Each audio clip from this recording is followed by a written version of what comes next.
100. Ya, hanya 100 yang hadir. Jadi ada 50 makanan yang tersisa. Okey? Itu situasi. Ada seorang staff yang A kita panggil, dia mengusulkan, dia kata ada alumni yang datang recharge training. Alumni yang datang recharge ni tak dapat makanan. Bisa tak, dia kata, pihak hotel ingin jual kepada alumni kita. Dia bagi special price. Kalau biasa harga makannya RM80 buffet, dia hanya cut bagi RM50 sahaja kepada alumni. Inner drive-nya ingin membantu alumni supaya alumni tak perlu cari makan tempat lain. Dia kata, boleh tak kita benarkan pihak hotel jual? Dia kata. Si B pula, staff saya mengatakan, oh tak bisa nanti kerana kita charge peserta makan RM80. Kalau hotel jual RM50, nanti kita dikatakan menjual mahal.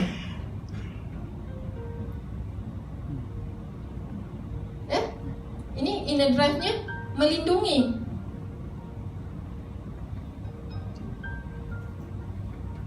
Jadi ini inner drive juga, ini inner drive juga. Kerana saya faham inner drive, saya tahu ini. Kalau tidak, mereka berantam.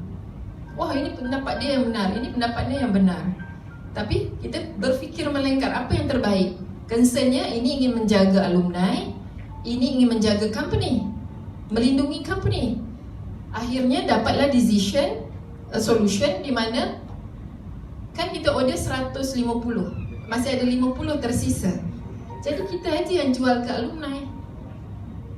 Jadi dua-duanya dapat kan? Membantu alumni, dalam masa yang sama membantu melindungi company. Jadi kita keluarkan voucher untuk 50 alumni, hanya RM50 makan kerana kita subsidize. Kerana kalau kita tak beri makan pun membazir kan? Ada 50 packs yang akan membazir. Jadi kita jual, kita dapat untung. Dalam masa yang sama kita dapat membantu alumni. Kerana niat dia ingin membantu alumni, niat ini ingin melindungi company. Dua-dua inner drive. Jadi waktu ini saya lakukan coaching, tapi group coaching dalam WhatsApp sahaja, dalam group di office. Saya temu dia, okey, ini namanya Kak Nur. Saya tanya, apa yang membuatkan Kak Nur ingin lakukan seperti ini? Saya ingin membantu. Apa yang membuatkan ini Pak Razid namanya? Membuatkan Pak Razid merasa tidak sesuai cara ini. Oh, kerana saya ingin melindungi company. Ini. Jadi kita faham. Lebih dalam lagi kalau ditanya limiting belief-nya, pasti ada juga. Limiting belief-nya ini pun ada. Akhirnya kita dapat putuskan. Balik pada tentang nasihat tadi. Kalau kita hanya nasihat, sering tak diikuti kata bapa, kerana tidak sesuai ini. Kerana experience dia, orang yang memberi nasihat dengan experience orang yang diberi nasihat itu tak sama. Walaupun nasihat yang bagus sekalipun, tapi pada dia tak bisa lakukan. Jadi komitmennya akan rendah. Kualiti nasihat, dah habis kot. Okey, kualiti nasihat plus dengan komitmen orang yang menjalankan nasihat itu, barulah ada result. Oh, ada. Terima kasih banyak. Kualiti nasihat plus komitmen menjalankannya, barulah ada result.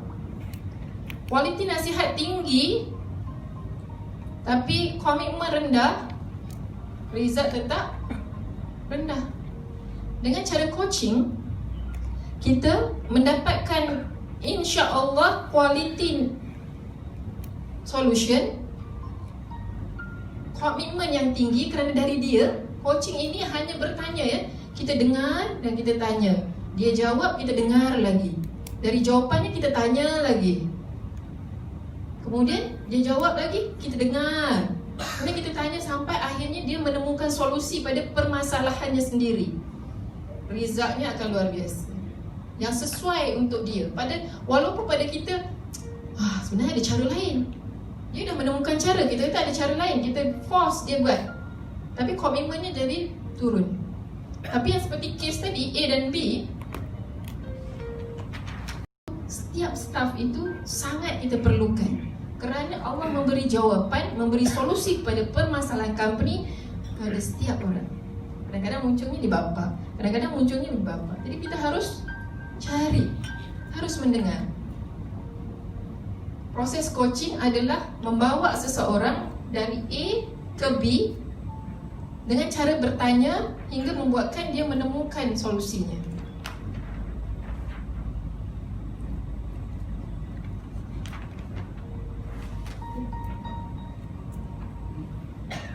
Okey, saya ambil waktu sikit lah. Sebab kalau saya lanjutkan nanti kalau belum ada kefahaman tentang coaching, sukar juga ya. Saya sedikit. Jadi sekarang saya nak menunjukkan betapa manusia itu sangat terbantu dengan pertanyaan. Ya? Kita akan mampu membawa orang dari satu situasi, keadaan kepada keadaan lain hanya dengan bertanya. Cuba pejam mata semua bapa. Pejam mata, fokus. Setiap saya membayangkan, cuba semungkinnya mengikut ya. Kerana ini pembelajaran. Okey. Tarik nafas.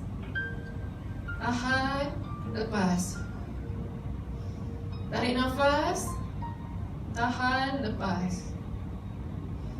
Tarik nafas. Tahan, lepas. Okay, sekarang bapak-bapak yang saya hormati semua, bayangkan satu tempat yang sangat indah yang bapak pernah pergi dengan keluarga, yang bapak bersama keluarga sangat gembira. Bayangkan tempat itu lagi, keindahannya, suasananya. Wah, nyaman sekali, bahagia sekali bersama keluarga di situ.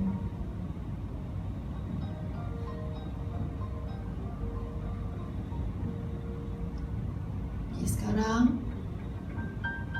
Bapak dan Ibu cuba bayangkan satu peristiwa yang sangat melukakan perasaan Bapak Ibu,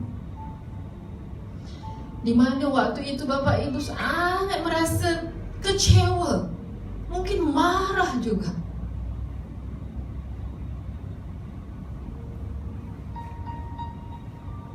Bagaimana rasanya waktu itu?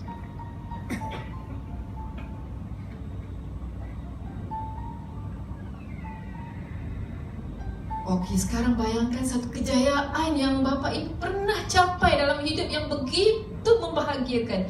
Kejayaan dalam karier, mungkin dalam hidup. Bagaimana perasaan waktu Bapak mendapat kejayaan itu? Siapa orang pertama yang Bapak beritahu berita kejayaan itu? Bagaimana perasaan waktu itu?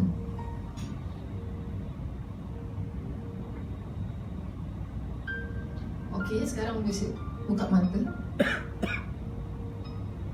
Siapa yang dapat mengikuti dari 3 situasi ini?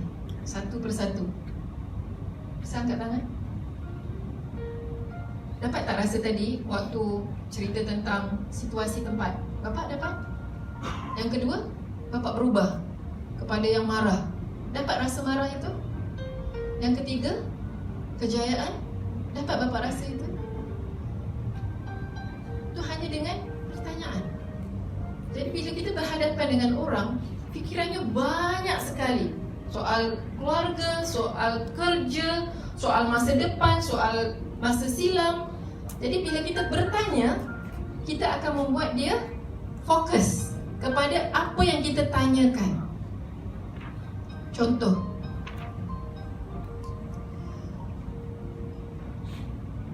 seorang datang pada saya.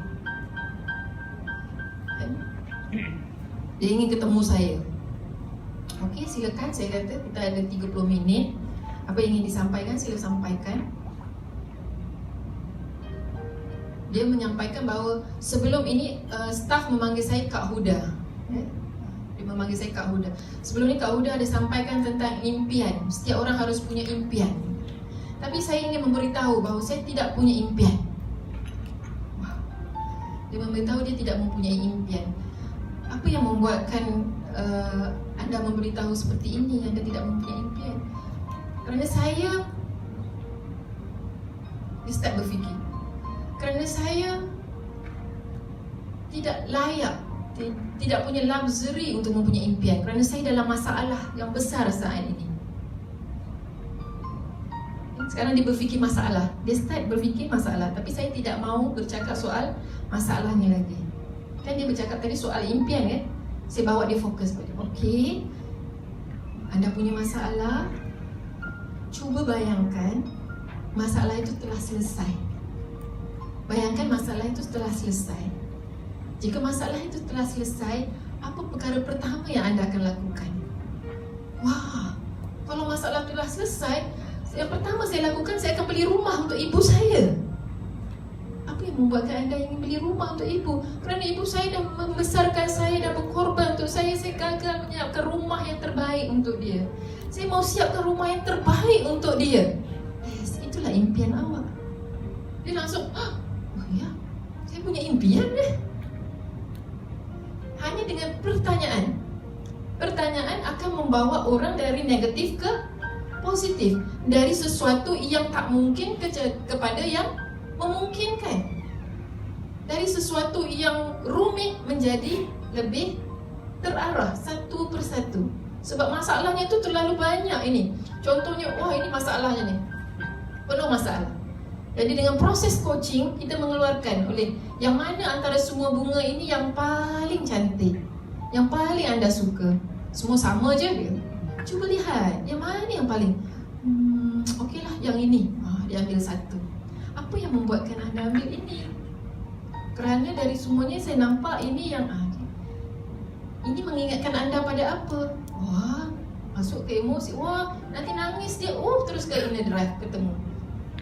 Ternyata semua apa yang manusia lakukan tu pasti dari sumbernya inner drive. Inner drive ini energi. Kenapa kita harus cari inner drive? Kerana inner drive ini energi. Dia akan membantu kita, force kita untuk melakukan sesuatu. Kalau kita langsung ke limiting belief ini adalah sesuatu yang menghalang. Jadi kita nak menghadapi sesuatu yang menghalang tanpa energi, tak bisa. Jadi kita harus ada energi dulu, baru energi ini kita force guna untuk melawan belenggu, melawan limiting kita. Kita sempurnakan dengan orientasi ke arah yang lebih besar. Kalau sekarang orientasinya fizikal, kita bantu untuk dia melihat sisi bagaimana kalau orientasi itu ke spiritual. Kerana proses itu tidak akan berlaku dalam hanya satu coaching. Inner drive boleh ditemukan dalam satu kali sesi coaching, satu inner drive kita temukan. Tapi orientasi untuk meningkatkan dari fizikal ke spiritual itu perlu waktu. Beberapa kali coaching, sedikit, bila dia pulang, dia berfikir lagi. Kerana coaching, sekali kita lakukan, proses tu akan berterusan dalam fikiran orang itu. Ya, saya coaching orang hari ini, setelah habis coaching, okey, dia hanya okey aja. Dia pulang, esok pagi dah tutup office saya. Tadi kemarin waktu di coaching, saya belum dapat apa-apa sangat, dia kata. Saya dapatlah sedikit. Tapi bila pulang, saya melihat hidup saya berubah. Dulu saya setiap kali pulang, saya akan melihat rumah saya penuh masalah.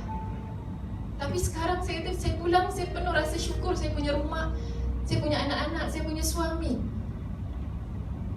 Jadi proses coaching itu walaupun selesai coaching, tapi proses berfikir manusia itu tidak berhenti ya. Dia akan start reflect, dia akan start berfikir. Okey. Saya rasa cukup setakat itu untuk tentang apa itu coaching. Jadi sangat pentinglah ini untuk ilmu hari ini anda gunakan untuk diri anda dahulu. Anda belum ada skill coaching, tak apa-apa. Tapi ini sangat bermanfaat untuk anda, untuk rumah tangga anda, untuk pekerjaan anda, kerana anda akan lebih mengenal orang lain. Kalau dia buat sesuatu action, kita tahu, oh ini inner drive-nya ini, ataupun oh ini limiting belief-nya. walaupun kita belum mampu mengcoaching. Tapi kalau certified coach seperti Pak Hilman dan Bapa di sana, itu bisa diterapkan dalam skill coaching yang sudah ada. Nah, ini hanya menambah value. Ya.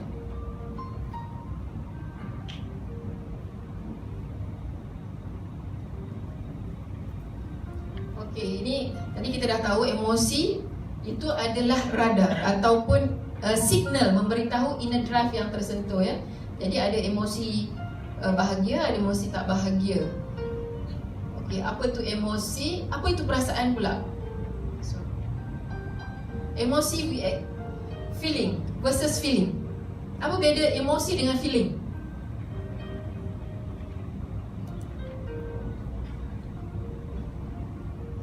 Okey. Ini kita lihat saja ya. Ini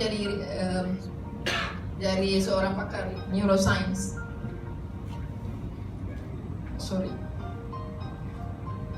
Feeling and emotion are two sides of the same coin.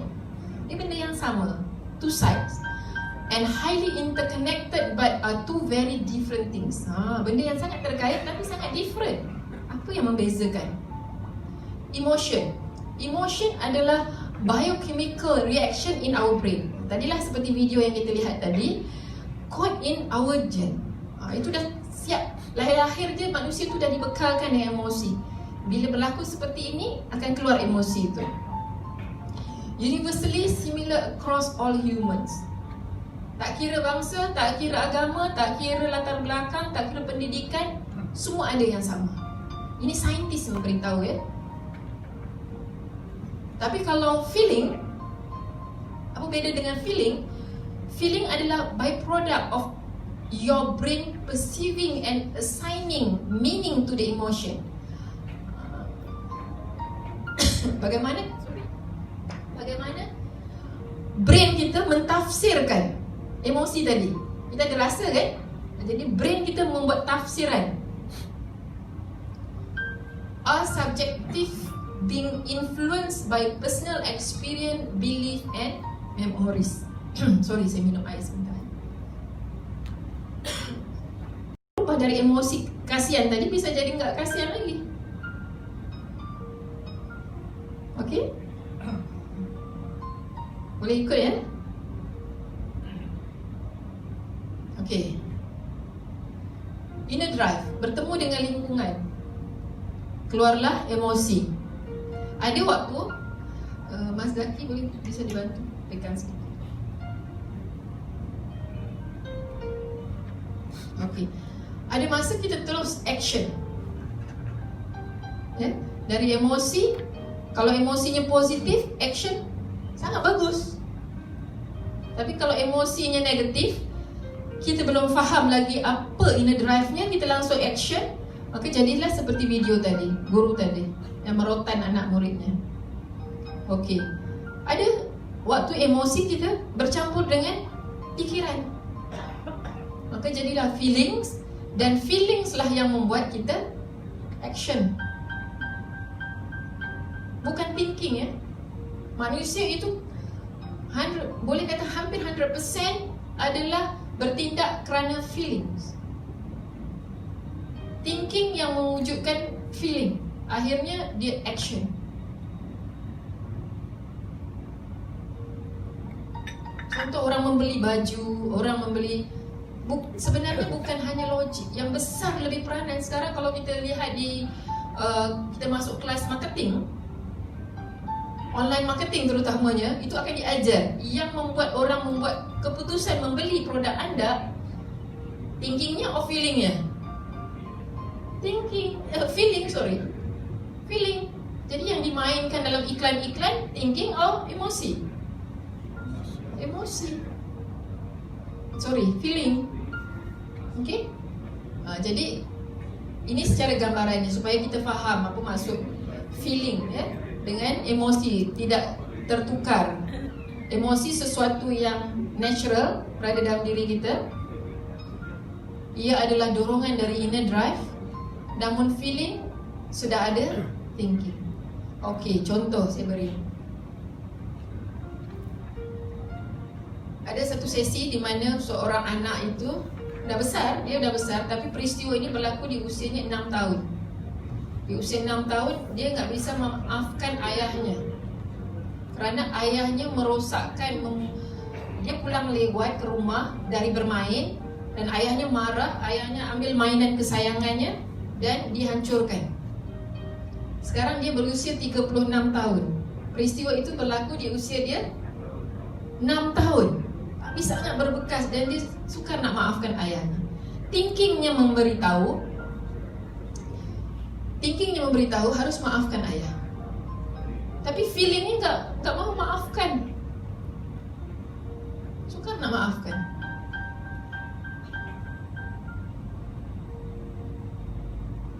Jadi yang membuatkan dia action, thinking atau feeling? Feeling. Jadi dia nggak bisa maaf sampai di coaching, baru kemudian dia maafkan. Kerana pikiran ini harus di-challenge. Sesi coaching di mana kita men-challenge pemikiran yang tersimpan ini. Kita challenge pemikiran dia hingga dia bisa melihat dari sisi yang lain. Waktu itu saya tanyakan kepada dia, waktu kejadian ini Bapak berusia berapa? 6 tahun. Waktu itu apa yang sedang difikirkan oleh ayah Bapak?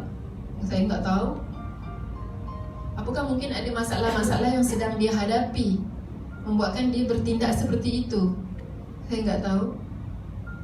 Jadi dengan jawapan tak tahu sahaja, itu start dia thinking bahawa dia menjudge ayahnya waktu itu juga usia dia dengan pikiran dia 6 tahun. Apakah sesuai dengan fikiran 6 tahun dibawa ke usia 36 tahun? Ini thought-nya itu di challenge. Dia start, oh ya. Apa lagi kejadian yang Bapak ingat di waktu itu? Bagaimana cara ayah Bapak menteri ibu? Oh baik, dia baik dengan ibu saya. Dia sayang ibu saya. Lagi apa kebaikan ayah Bapak? Oh dia cerita step bagaimana kita bawa fokus dia. Dia start cerita kebaikan ayahnya. Hingga akhirnya dia baru realize ternyata ayahnya tu banyak buat baik, tapi yang difokus hanya satu, kesilapan. Kenapa itu terjadi? Kerana kesannya waktu itu sangat deep ke dalam hatinya dan tersimpan di subconscious. Yang dia sadar hanya dia tak tahu kenapa tak bisa dengan ayahnya. Dia tak bisa aja, tak bisa dengan ayahnya. Kemudian digali baru ketemu tak bisa maafkan ayahnya, digali lagi baru ternyata ada peristiwa itu. Dan bila di challenge dengan pertanyaan-pertanyaan membuatkan dia, ya tak valid lagi kemarahan saya itu. Wah ternyata tak ada apa-apa sebenarnya. Dilepaskan, feelingnya berubah. Kerana dia mempunyai thinking yang baru, feelingnya berubah, dia bisa maafkan. Okay? Sedikit sukar nak faham kerana anda belum belajar limiting belief. Saya nak masuk sekarang ke limiting belief-nya. Jadi apa itu limiting belief kita? Itu sudah besar sesungguhnya. Itu sudah boleh merubah mindset. Apatah lagi setelah ini nanti kita akan masuk tentang orientation.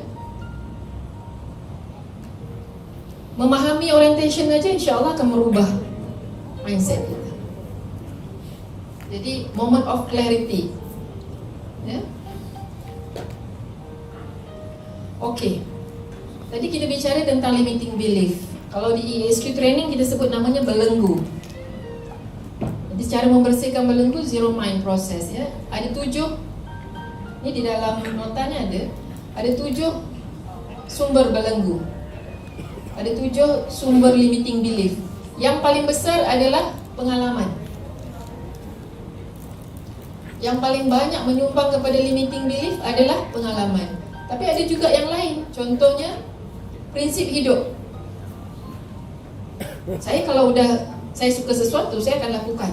Kalau saya enggak suka, saya enggak lakukan. Walhal kalau dia enggak suka itu difahami, mungkin banyak potensi lagi yang bisa dilakukan. Satu lagi ialah perbandingan.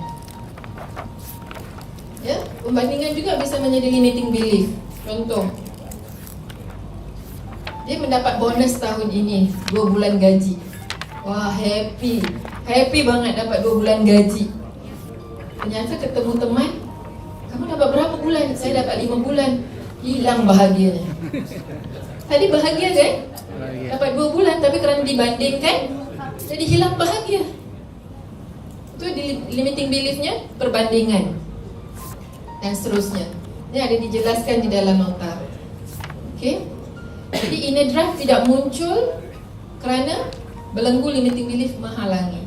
Jadi kalau kita dalam kehidupan kita bisa detect sendiri nanti ini belenggu apa yang menghalangi kita. Tapi yang paling besar adalah pengalaman ini. Tak menafikan yang lain juga ya. Contoh fanatisme ataupun ini bisa juga ditafsirkan sebagai belenggu literatur, ilmu. Ilmu juga bisa menjadi limiting belief kita. Kerana kita baca seperti ini, seperti ini, dah dijelaskan seperti ini. Ada pandangan lain, ingin memberitahu, tak mau terima. Itu bisa jadi limiting belief juga ya. Okey.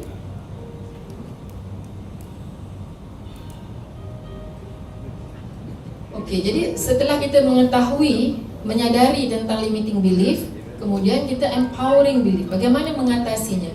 Apa belief yang seharusnya dimiliki? Kita cari.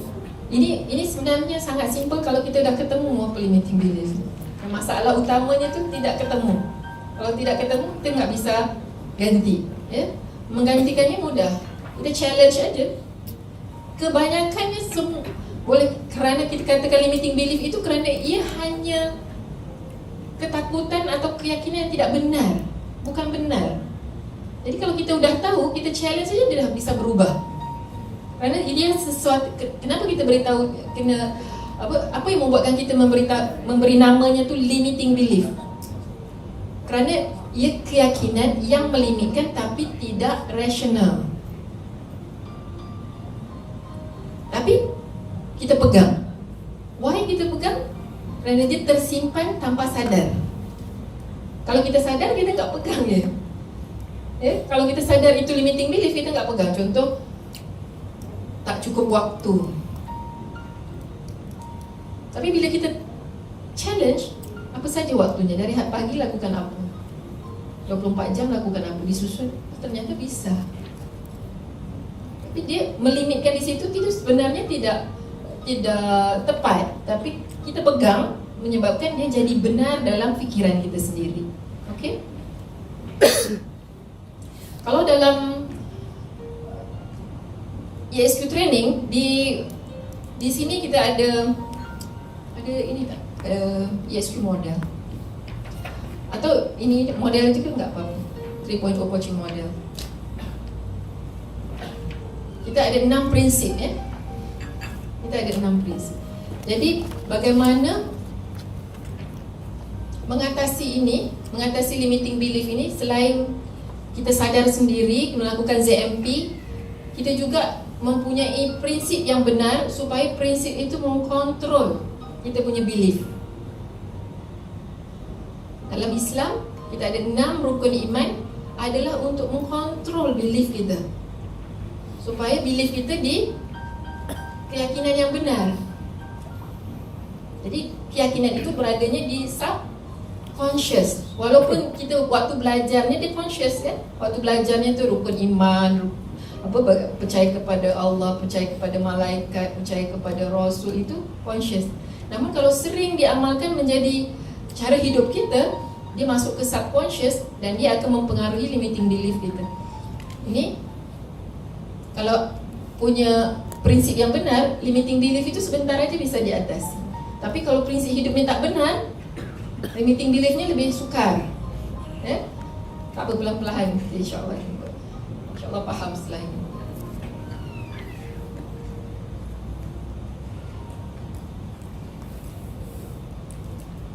Okey. Sekarang kita akan masuk ke satu dinamakan orientation ya. 3.0 coaching model tu dia ada kan? Okey ni. Ni step terakhir ya. Step terakhir di inner coaching sebelum ke outer coaching. Ni outer coaching di luar. Ada 5 step. Saya dulu sering ya, 2 coaching yang utama yang saya belajar. Yang pertamanya tu di sini, di hitam ini. Ini kebanyakannya kita panggil life coaching ataupun NLP coaching. Kadang-kadang orang tak sebut namanya NLP coaching, dia sebut life coaching. Life coaching itu fokusnya di sini, di hitam. Ini mengatasi semua belenggu-belenggu limiting belief. Seperti contoh yang saya berikan tadi.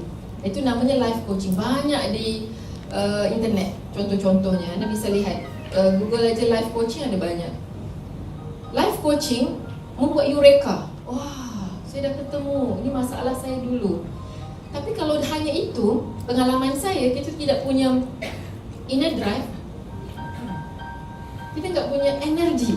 Of course, satu yang kan tadi dia beritahu dalam video tadi, wah, saya sekarang ingin melakukan apa yang saya nak lakukan, bukan apa yang ayah saya ingin lakukan.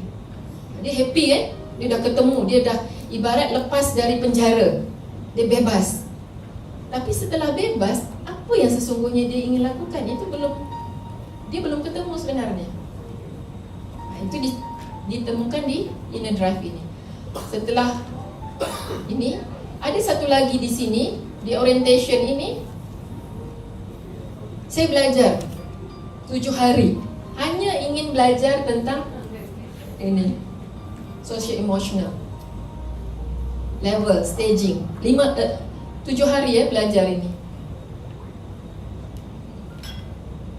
Bagaimana kita menginterview, bagaimana kita mengcoaching orang. Yang pertama kita interview dulu untuk mengetahui stage-nya di mana, level berapa. Dia bukan hanya 1, 2, 3, 4, 5, tapi dia ada 3/4, 4 bracket 3. Pusing belajar. Dia sangat detail. Okey, sekarang mengapa clarifying orientation ini penting dalam coaching? Mengapa ia penting untuk kita tahu bila di apa orientationnya? Apakah physical, emotional, or spiritual ya? Need sering tersembunyi. Need sebenar manusia itu sering tersembunyi. Dia cakap lain, inginnya lain sebenarnya.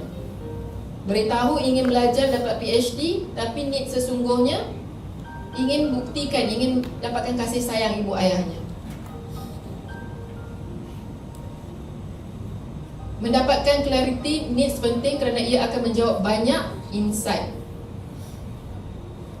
Apa yang menjadi need sebenarnya itu akan menjawab banyak insight, akan menjawab banyak hal ya? Yang kita agak-agak pada seseorang, kenapa dia jadi begini, kenapa jadi begini. Dengan memahami orientasi, kita akan lebih faham. Clarity kepada needs yang sesungguhnya akan membawa kepada right action in outer coaching. Contoh, saya pernah coaching seseorang yang dia ingin melakukan satu pekerjaan ini sungguh-sungguh. Bila di coaching, inner drive-nya itu adalah ingin berbagi. Inner drive-nya ingin berbagi. Limiting belief-nya adalah merasa tidak yakin kerana sering dikomparekan dengan teman-teman yang lain, dengan yang sama level dengan dia. Dan ada keyakinan di situ. Udah selesai, bila masuk ke orientation, dia mengatakan saya lakukan ini kerana Allah. Jadi secara zahirnya kita melihat orientasinya adalah spiritual. Namun setelah kita gali lagi, ditanyakan bagaimana kalau bapa nanti berjaya mencapai apa yang bapa ingin lakukan, tapi bapa tidak dihargai. Orang tidak kenal bapa. Okey? Dia jawab okey. Tapi dia menjawab okey itu lama berfikir. Kerana tadi dia kan kata orientasinya spiritual. Tapi bila kita memberi pertanyaan seperti itu, membuatkan dia lebih firm lagi. Atau kalau tidak, ada juga yang menjawab kalau dalam sesi-sesi tertentu bila ditanyakan soalan yang seumpama itu, dia jawapannya begini. Oh, enggak bisa. Walaupun saya buat untuk berbagi kepada orang lain, tapi saya juga harus dihargai. Masih ada emotional di situ. Penghargaan bentuk apa, Bapak? Ya, paling kurang saya diucapkan terima kasih. Paling kurang saya disebutkan. Jadi orientasinya udah emosi, bukan material. Kalau material itu jawapannya, ya paling kurang saya dapatlah bonus. Enggak disebut namanya enggak apa-apa, tapi saya dapat dalam bentuk penghargaan, dalam bentuk wang. Itu material. Walaupun kadang-kadang diberitahu awalnya itu kerana berbagi, dah spiritual. Jadi bila kita coaching, kita meng-challenge, itu dia sendiri akan menemukan. Kita bukan membuktikan pada kita, no. Coaching ini supaya dia realize sendiri. Bila dengan bertanya itu, dia akan berfikir, oh benar ya, kalau saya benar kerana Allah, saya sanggup tak sampai ke situ? Kalau dia rasa, iya benar, saya sanggup, okay. Benar dia kerana spiritual. Okay.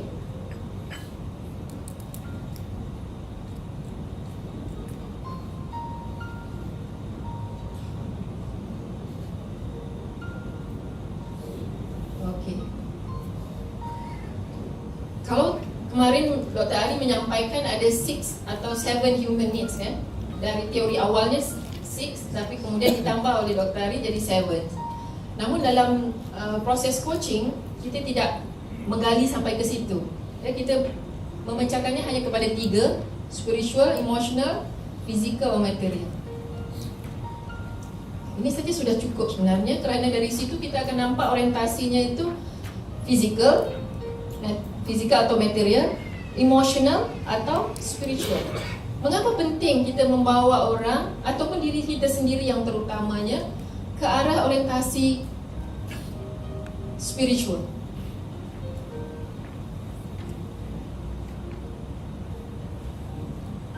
Karena itu fitrahnya. Ada yang bisa jawab? Hadiah? Ada lagi hadiah kan? Mau dihabiskan hadiah ni?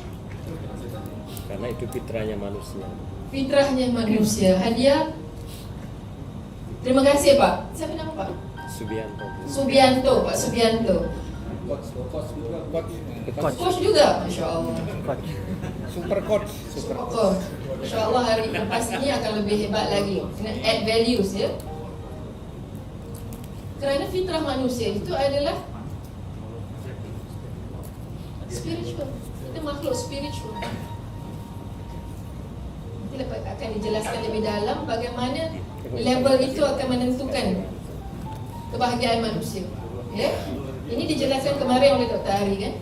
Kita ada 5 level. Memahami ini perlu 7 hari. Tapi tak perlu. Ya? Kerana saya, Coach Uwi, Pak Ari sendiri dah belajar hari ini. Kami ambil hanya gist yang penting sahaja yang perlu difahami. Independent, social independent, intradependent, service to common good. Majoriti manusia di social dependent. Apa maksud social dependence? Orang yang masih sangat terkait dengan, tergantung kebahagiaannya dengan orang lain. Ya? Sangat terkesan dengan kritikan, sangat terkesan dengan pujian. Kalau dari kecil, ini fizikal ya. Jadi dependent itu kepada ibu ayah sebagainya, lebih kepada fizikal. Dia perlu pakaian, perlu makan. Kalau independent, fokus memenuhi ego pribadi, udah masuk emotional. Kalau stage 3, fokus dependent, itu udah antara emosi dengan fizikal. Dah melepasi fizikal ya. Dah ni. Social dependence ini, nanti setelah ini saya akan cerita satu kisah. Internalize others istilahnya. Kita gunakan internalize others. Jadi orang yang di level 3 ini sering internalize others. Apa maksud internalize others? Internalize others itu maksudnya apa yang orang cakap tentang dirinya itu semua masuk dalam diri. Very penuh, full. Sedih, gembira, kebahagiaannya dia outsource kepada orang lain. Kalau dipuji dia happy. Kalau dikritik dia tak happy. Sering tak kita begitu? Kalau sering, tandanya masih di level 3. Para leaders kalau di level ini sukar nak buat decision. Susah nak buat decision. Kerana kita akan mempertimbang apa orang kata. Jadi pertimbangan itu nanti orang suka saya atau tidak. Saya sebelum ini tuh, saya itu antara orang yang sangat cepat merajuk, cepat kecil hati. Dan juga kalau nak buat sesuatu, saya sering nanti orang suka saya lagi atau tidak. Kalau saya tegas, nanti orang tak suka saya. Tapi setelah tahun berlalu, lebih matang, lebih dewasa, apa pandangan orang lain itu penting sebagai feedback, tapi bukan menjelaskan siapa diri saya, bukan menjelaskan siapa diri kita. Itu adalah feedback yang kita letaknya di luar. Ibaratnya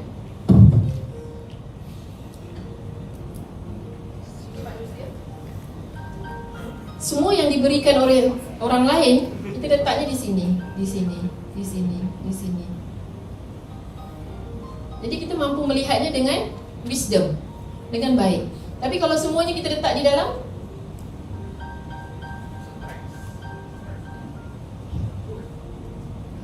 jadi stres. Tak bisa buat decision, tak bisa buat pertimbangan dengan baik, dengan wisdom. Okay? Ini namanya internalize others. Jadi yang benarnya, yang bagusnya di level 4, kita externalize others. Semua kita terima, tapi letaknya di luar. Apa tanda di luar atau di dalam? Kalau di dalam, dia efek pada kita. Dikritik, wah, sepertinya dunia mau kiamat. Tapi kalau di luar, kita bisa membedakan, kita okay, thank you very much. Itu pandangan awak, saya hargai, saya appreciate, saya akan nilai, saya akan kaji. Tidak ke personal. Kita tidak rasa di attack. Kalau kita rasa di attack, itu kita masih di internalize others. Anda kenal Tun Mahathir? Itu kalau orang kritik dia, saya sering menonton videonya. Dia antara figure yang sangat saya respect. Itu kalau dia, sebelum dia menjawab, dia ketawa dulu. Contoh ya, dia diberitahu Tun terlalu tua untuk jadi Perdana Menteri Malaysia. Kan usianya udah 93 tahun. Siapa yang mau menafikan dia tua? Semua orang tahu benar dia tua ya, 93 tahun. Dan apa jawapannya? Dia tersenyum, ini bukan politik ya, sekadar ini. Ya, saya memang tua, 93 tahun. Tapi 93 tahun saya bisa lakukan macam-macam lagi. Saya bisa naik kuda, saya bisa olahraga, dan saya juga bisa jatuhkan PM yang ada. Jawapannya relax, enggak amigdala. Kerana dia letak di luar. Ya, itu pandangan orang. Saya harus respect, saya terima. Dia mengatakan orang tua usia 93 tahun tidak sesuai jadi PM. Kenapa saya harus marah dengan pandangan dia? Itu hak dia memberi pandangan.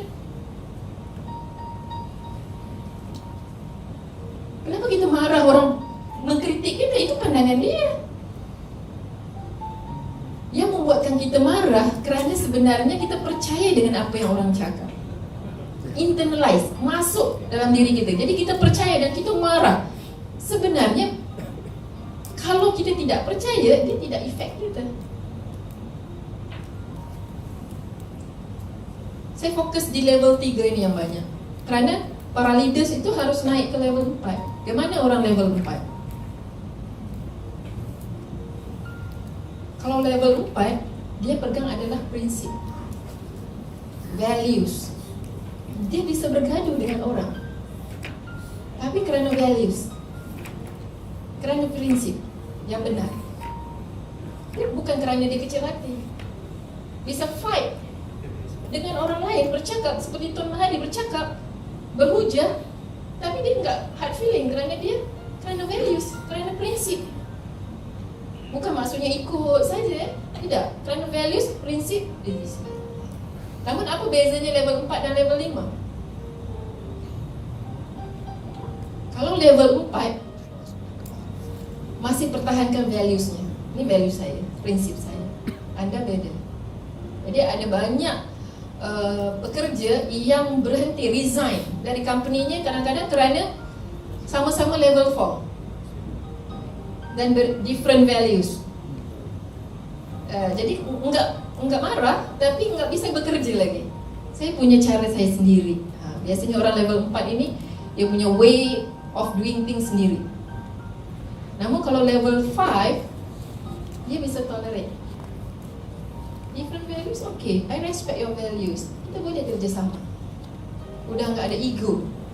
Kalau level 4 bukan ego, tapi masih terikat dengan valuesnya. Di level 5 udah lepas dari itu semua.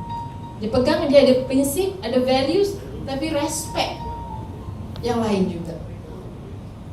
Nggak ada kepentingan. Biasa orang dah level 5 udah nggak ada di bisnes.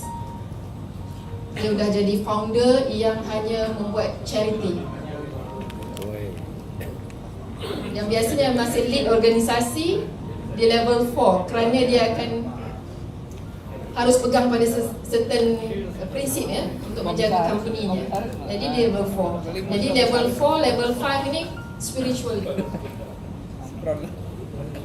Jadi kadang-kadang kita maunya spiritual commitment berada di sini. Saya ingin berbuat kerana Allah. Tapi social emotional di level 3 kena kritik sikit nangis terus. Atau merajuk, sudahlah, tak mau buat lagi. Baper. Ya, itu kerana secara conscious kita mau commitment spiritual. Tapi secara social emotional kita belum ready. Kita masih di emotional. Jadi ini awareness, ini clear, memahami ini saja, insyaAllah akan membantu anda untuk naik level. Jadi kalau lagi kecil hati atau tergugah dengan kenyataan orang lain, kritikan orang lain, wah ini di level 3 nih nggak bisa. Jadi terus tersenyum. Oh ya bagus, feedback itu saya akan pertimbangkan. Latih diri kita untuk naik ke level 4. Walaupun usia, ada yang di bawah usia 40 tahun. Banyak ya. Tapi itu tidak menghalang untuk anda naik ke level 4 ya. Umur ini hanya guide, sebagai panduan saja. Seperti yang Pak Ari kata, masih banyak yang usianya udah 50 tapi masih di level 2. Ya bukan di sini Pak. Nggak mungkin ada di sini. Wajah-wajah ni saya tahu semua ni level hampir-hampir 4 lah. Okey. Ya, kadang-kadang kita berada in between ya. In between, between 3 ke 4. Kadang-kadang kita turun ke 3. Kalau saya, kalau dengan suami turun ke level 3. Ada masa turun ke level 2 juga. Ego. Tapi bila realize, sadar, oh tak boleh, bisa naik. Dan kita harus jadi orang yang sentiasa konsisten. Manusia tetap turun naik, tapi bila realize, sadar, kita cuba naik lagi. Kerana itu dalam sesi coaching, kalau kita melihat orang itu orientasinya contoh material, jangan kita judge terus langsung dia material sentiasa. Dalam isu itu dia material. Kita belum tahu dalam isu lain. Ya. Kisah seorang young leader. Izin ya, Coach Uy. Ini kisah pribadinya yang sudah dijadikan viral oleh saya. Saya berteman dengan Coach Uy sudah lama. Ya, semenjak di ASQ. Jadi saya sangat kenal dia, orangnya bagaimana. Kalau dulu Coach Uy ini kalau ditegur oleh Pak Ari itu kan orangnya sangat firm. Kalau ditegur nanti nangisnya, wah. Tapi orangnya sangat pintar. Coach Uy ini orang yang sangat pintar dan sangat cepat speed kerjanya. Kerana itu Pak Ari sangat trust, sangat percaya. Kerana kalau diberi pekerjaan, pasti dikerjakan dengan cepat. Speednya luar biasa, Coach Uy. Namun waktu itu, social emotionalnya masih di level 3. Sangat internalize others. Jadi kalau di coaching itu, semua dalam ini. Jadi waktu sesi coaching itu, kelihatan mau keluarkan satu-satu gitu, satu-satu. Itu antara isu yang di coaching ialah kadang-kadang Coach Uwi ini orangnya responsibility, strength-nya antaranya adalah responsibility. Jadi orang responsibility ini paling pantang Sama-sama. paling pantang itu ialah bila diragukan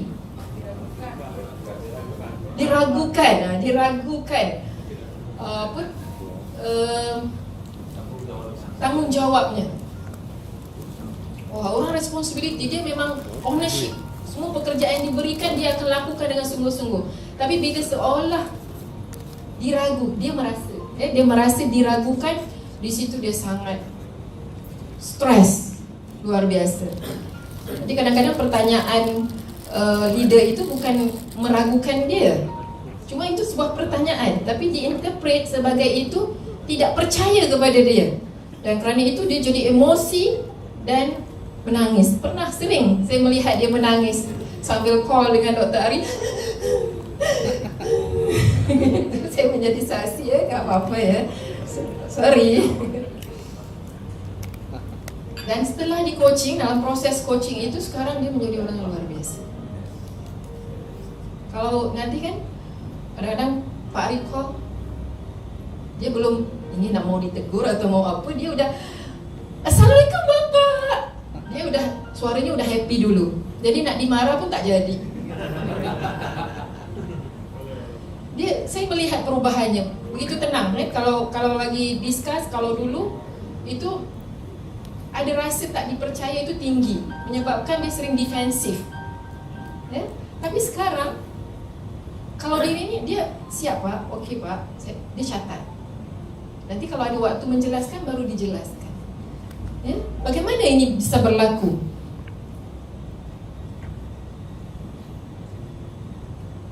Ini size of role yang dipegangnya dulu. Ini bukan Coach Uwi ya. Tidak ada kena-mengena. Ini membayangkan size tanggungjawabnya yang sangat besar sebagai VP ESQ, Vice President. Di usia yang sangat muda, dia memegang jabatan yang sangat besar, sangat penting. Namun size of personnya waktu itu, social emotionalnya di level 3. Dia tak bisa carry waktu itu. Kerana sebagai orang yang di position tinggi pasti sering di question, sering dipertanya, sering ini dan memerlukan ketahanan jiwa, resilient. Dan ini sangat terkait dengan level of thinking. Walaupun IQ-nya sangat bagus, namun kalau social emotionalnya tidak di-upgrade, seseorang itu akan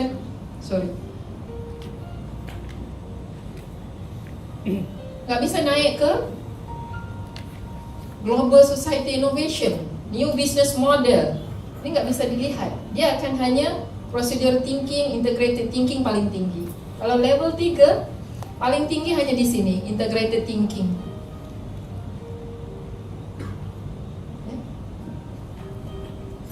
Jadi untuk naik ke level 4 supaya kita bisa masuk ke comprehensive thinking dan holistic thinking, sebagai leader ini sangat penting.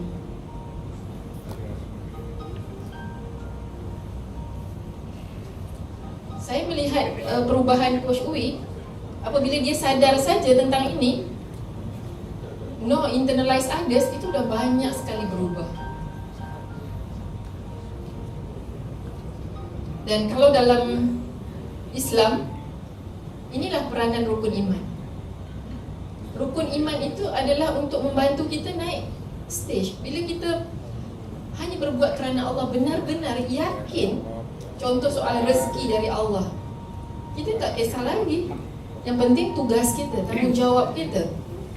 Kritikan yang diberikan oleh orang, ya itu sebagai peluang untuk kita berbuat lebih baik. Teguran dari Allah kepada kita. Kita ada yakin pada malaikat yang mencatat. Kita enggak tahu, enggak ini biarlah orang tidak melihat, pasti satu hari nanti dia akan tahu.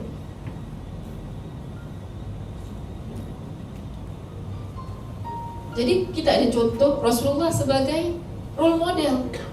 Kalau Rasulullah yang perfect, yang bagus juga dikritik, apa lagi Anda? What's so special about you yang tidak boleh dikritik? Apakah Anda lebih baik dari Rasulullah? Jadi kita jadi tenang. Nggak apa-apa, Rasulullah juga dikata macam-macam, dibaling batu lagi. Saya belum pernah dibaling batu. Paling-paling saya marah aja, mereka diam gitu. Nggak pernah dibaling batu. Jadi ada role model yang membuatkan standard kita jadi tinggi. Percaya kepada hari kemudian, hari akhirat, membuatkan kita tenang. Di dunia tidak dapat justice, keadilan, tak apa-apa, di akhirat ada. Kerana hidup kita di dunia sebentar. Yang menjadi masalah ini kerana kita tidak ada keyakinan pada hari akhirat. Kita merasa dunialah segala-galanya. Sedangkan dunia itu, nak katakan ini saja saya bayangkan aja. Banyak ini saja dunia pun tak cukup menggambarkan. Akhirat terlalu besar, terlalu panjang. Perjalanan akhirat sebelum masuk ke syurga atau neraka itu perjalanannya jauh panjang. Di dalam kubur, di padang mahsyar, di titian sirat. Tapi yang kita banyak sibukkan di mana? Di dunia yang sekejap ini. Kita banyak buat persiapan untuk hidup atau untuk mati? Kita banyak buat persiapan untuk hidup. Nanti usia tua saya. Tapi sempat ke tua? Belum tentu. Ini untuk bekal anak-anak saya. Setiap anak itu dah dijamin rezekinya. Bukan anda yang menjamin rezeki anak-anak. Jadi kalau dengan mindset ini, kita jadi banyak tak memberi. Kita jadi takut tak dengan dicopot jabatan? Enggak. Naik tak level kita? Naik. Tapi banyak orang rukun iman itu hanya dihafal, bukan menjadi belief systemnya. Masih takut gajinya diambil oleh majikan, tidak adil dalam pengiraan. Dulu sebelum ESQ, saya seorang writer. Saya perlu bekerja 3 bulan aja setahun. Selebihnya saya relax. Income masuk terus. Hasil penulisan saya. Tapi saya sering susah hati. Sering cek bank account. Tinggal berapa ya uangnya? Wah, tinggal sedikit, saya harus menulis lagi. Sering bimbang. Nak keluar wang itu berkira, ini berapa ya ni? Tapi alhamdulillah setelah mengenal Allah, memahami tentang rezeki saya lebih banyak dari dulu. Dan saya keluarnya pun lebih banyak. Ini saya cerita experience sendiri ya. Dan saya tidak pernah susah hati, tak pernah lihat account bank ada berapa. Saya yakin ada banyak. Kerana setiap kali saya ini sering ada dan sering bertambah. Jadi jangan bimbang. Bila kita take care hamba-hamba Allah, kita take care dunia ini, Allah will take care kita. Kita jaga apa yang sepatutnya kita jaga, Tuhan akan jaga kita. Anda percaya? Kalau anda tak percaya, itu masalah limiting belief. Bukan yang benar ya, limiting belief anda sendiri. Okay?